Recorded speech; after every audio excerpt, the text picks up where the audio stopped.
మరో కాలర్ ఉన్నట్టున్నారు, మాట్లాడదాం. నమస్కారం అండి. నమస్కారం. మీ పేరు? నా పేరు విజయలక్ష్మి. విజయలక్ష్మి గారు ఎక్కడి నుండి మాట్లాడుతున్నారు?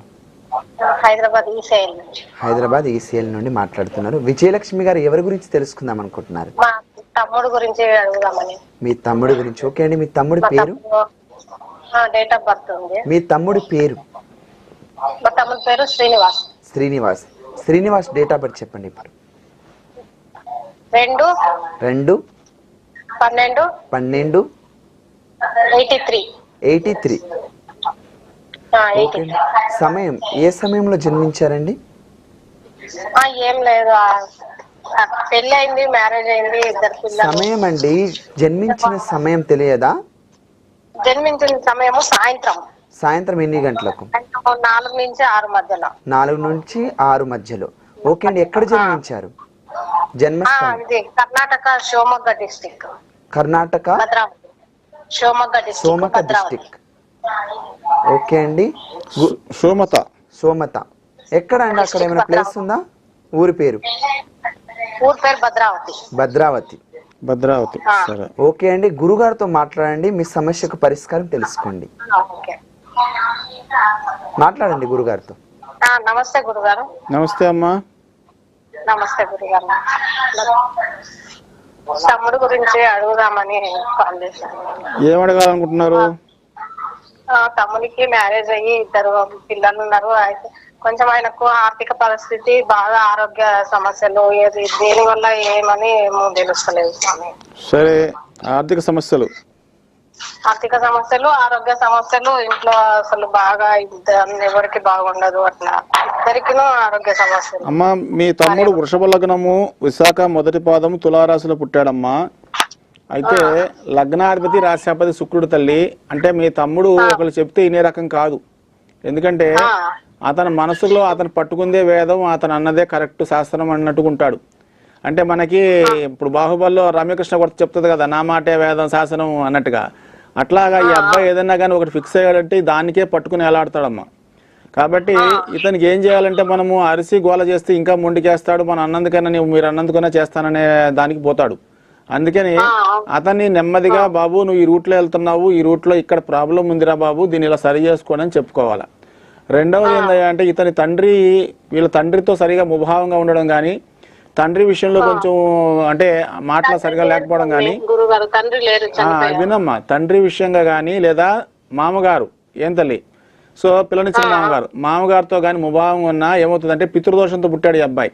కాబట్టి వాళ్ళు ఏదన్నా కోపంలో ఒక మాట అన్నా ఈ అబ్బాయికి తీవ్ర నష్టం జరుగుతుంది. అందులో ఇప్పుడు తులారాశికి ఏంటంటే అస్సలు బాగలేదు ఇన్ ద సెన్స్ అంటే 2 రూపాయల ఆదాయం 12 ఖర్చు ఏమ్మా. అలాగే తిట్టేవాళ్ళు ఎక్కువ, సమర్థించే వాళ్ళు తక్కువ. అయితే ఇదేమవుతుందంటే ఇంకా ఇతనిలో టెంపర్తనం పెంచుతుందే కానీ తగ్గించదు. సో మరి ఇంకోటి ఏంటంటే, గోచార పరంగా ఏంటంటే రేపు మే 1 నుంచి వృషభంలోకి ఎవరు వస్తున్నారు? గురువు వస్తున్నాడు. దీనివల్ల హెల్త్ ఇష్యూస్ సివియర్గా వస్తాయి. అంటే ఏంటి, గ్యాస్ట్రిక్ ప్రాబ్లమ్స్ బాగా వస్తాయి. కాబట్టి ఈ అబ్బాయి ఏం చేయాలంటే, ఈ సంవత్సరం అంతా ఆంజనేయ స్వామిని పూజిస్తూ ఉండాలి. అంటే నెలకొక మంగళవారం ఆంజనేయ స్వామి సింధూరం పూజించడం వల్ల ఆరోగ్య సంబంధమైన సమస్యలు, అలాగే ఖర్చుల పరమైన సమస్యలు, అలాగే భార్యాభర్తల మధ్యన సమస్యలు, పిల్లల విషయంగా ప్రాబ్లమ్స్, ఇలా అన్నిటికీ ఒకటే పరిష్కారంగా నెలకి 1 మంగళవారం ఆంజనేయ స్వామికి సింధూరం పూజించాలి.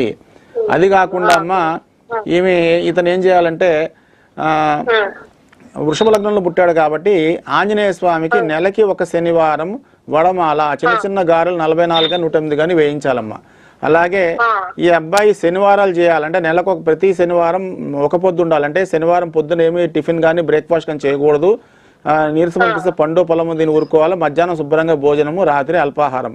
అయితే ఇతనికి నాన్ వెజ్ ఎక్కువ తినకూడదమ్మా. ఈ మనిషి జాతకానికి నాన్ వెజ్ ఎంత తక్కువ తింటే అంత మంచిది. ఆగస్టు నెల మాత్రం పూర్తిగా నాన్ వెజ్ మానేయాలి. ఇంకోటి, రాత్రిపూట ఎటువంటి నిర్ణయాలు తీసుకోకూడదు, వాదించకూడదు.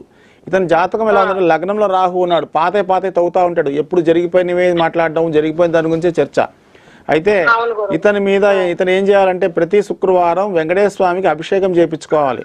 ఏమ్మా, ప్రతి శుక్రవారం వెంకటేశ్వర స్వామికి అభిషేకము, తులసిమాల వేయిస్తే ఇతని మైండ్ సెట్ మారుతుంది, ఆలోచన విధానం మారుతుంది. అలాగే నెలకొక శనివారం ఆంజనేయ స్వామికి వడమాల వేయించడం వల్ల ఇతను అనుకున్న పనులు అనుకున్న టైంకి అవుతాయి. సో ఇంకోటమ్మా, ఈ అబ్బాయి పితృదోషం ఉంది కాబట్టి పిఠాపురం పంపించండి. అక్కడ పాదకే క్షేత్రము, అక్కడ తర్పణాలు వదిలించడం వల్ల పితృదోషాలు పోయి ఇతను ఆరోగ్య స్థితి బాగుంటది అండ్ మైండ్ సెట్ సంపాదన బాగుపడుతుంది. అది కాకుండా అక్కడ నుంచి రిటర్న్ లో మందపల్లి అంటే తూర్పుగోదావరి జిల్లా రావులపాలెం దగ్గర మందపల్లి అనే క్షేత్రం ఉందమ్మా. అక్కడ ఈశ్వరుడికి నువ్వుల నూనెతో శనికి చేసినట్టుగా అభిషేకం చేస్తారు. ఈ అబ్బాయిని ఈ దంపతులు ఇద్దరు భార్యాభర్తలు ఇద్దరు పోయి ఆ శివుడికి అభిషేకం చేయడం వల్ల ఇతనికి లైఫ్ టైం శని పరంగా వచ్చే దోషాల నుంచి బయటపడతాడు. అక్కడ నుంచి అతని జీవితమే మారిపోతుంది. మంచి ఆరోగ్యం ఉంటది. తను చేస్తున్న క్రియ అంటే పనుల్లో కూడా లాభాన్ని పొందుతాడమ్మా. ఉంటాను తల్లి. గురుగారు ఇంకొక ఓకే అండి, గురుగారు